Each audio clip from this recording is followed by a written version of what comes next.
vidi, pogledaj se. I osmu. I osmu. Svi profila. Da, Od 7 do 77. Ste čuli? I preko.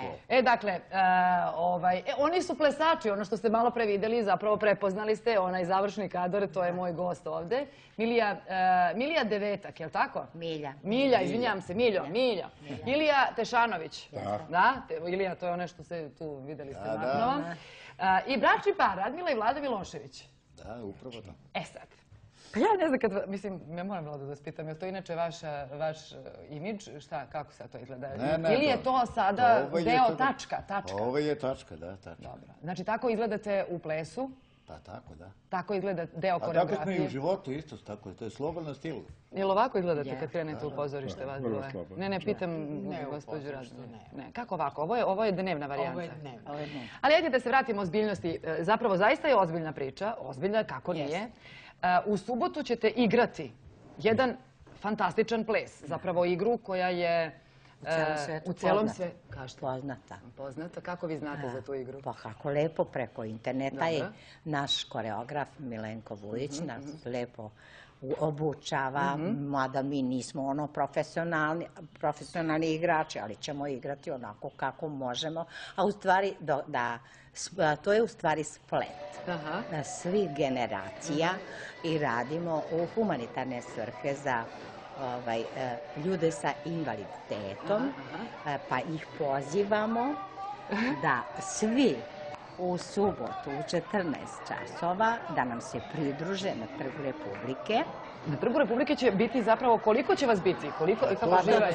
Ne zna se da. To je otvoren poziv. I mi sad sedimo ovde i volimo, pozivamo sve one koji igraju ovaj fenomenalni ples, svi ga prepoznajete. Koji vole muziku i koji su, osjećaju da mogu, da igraju, da dokažemo. Da se pridruže nama da igramo zajedno. Sad vi meni recite, otkud ova strast? Vi ste, inače plešete, tako?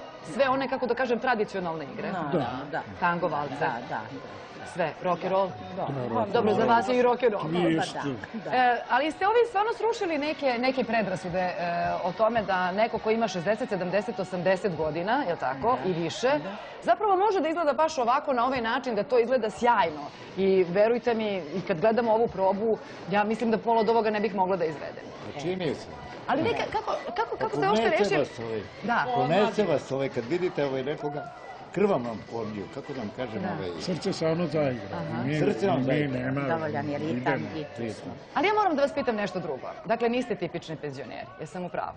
Ne. Svi smo penzioneri. Ali niste tipični penzioneri?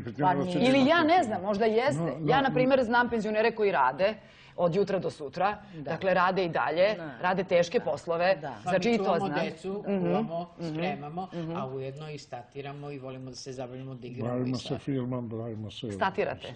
Koliko godina već statirate? Pa ja preko 10 godina. 10 godina, vi? Pa tu je otprilike. Neki najbolji vaš film?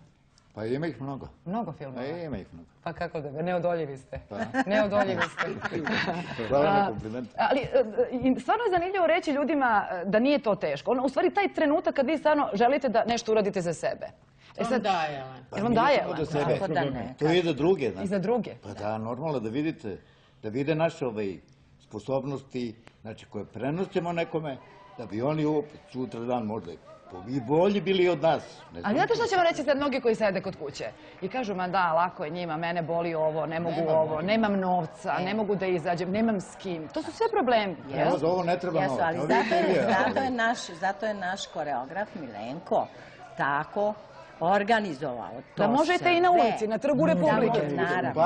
U parku. On je toliko ovako pun života i pun pažnje za starije osobe, pun poštovanja za starije osobe i kaže da hoće da dokaže cijelom svetu da stariji ljudi mogu upar da igraju, vidite, sa mladima, da imaju toliko života i snage u sebi, da mogu stvarno da pokažu i da urade isto što i mladi ljudi. Sad, šta ste radili dok niste otišli u penziju? Ja sam bio građevinar. Građevinar?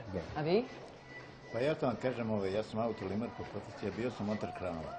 Na kojoj visini ste najviše radili? To sam bio u Obrenovcu, preko 700 metara, to je dimnjak, on je završni obraz sam radio tu. Pa nema za vas prepreke? Pa da vam kažem, i nisam vodio nikad računa. Ne, niste? Ne. Nema veze na koje ste mislili? Nema nikakve. Šta ste radili vi? Čovjek ne treba da ima sve. Ne? Frizerka? Radite li sad još pomalo? Ne, uopšte. Kad ste ostavili makaze i fen, više nikad. Više nikad. Jeste se umorili od toga? Pa jesam. Šta ste vi radili? Ja nisam ništa. Ja sam bila sretno udata, gajila 2 dece. Muž mi nije dao da radim. Kad je on umro, ja sam nasledila penziju i to je to. Vi sada pišete pesme? Ja pišem pesme. 2 knjige sam napisala i imam materijala još za 2, ali polako. Onda se vidimo. Jer mi smo lepa generacija. Sjajna ste generacija. Naravno. Vi ste meni ušli dan. Ja želim da iskoristim svoje vreme. Vi tako da budete kad odete. Pa daj Bože, i hoću. Ja ću se truditi. Nemojte da idete u penziju nikad. Nikad u penziju. Bez obzira na sve. Dolazim. Čuli ste, u subotu u 14 sati na Trgu Republike dođite. Čak i ljudi sa invalidom. Flash mob povodom meseca solidarnosti sa starima da igramo zajedno. Hvala vam puno. Hvala vam puno.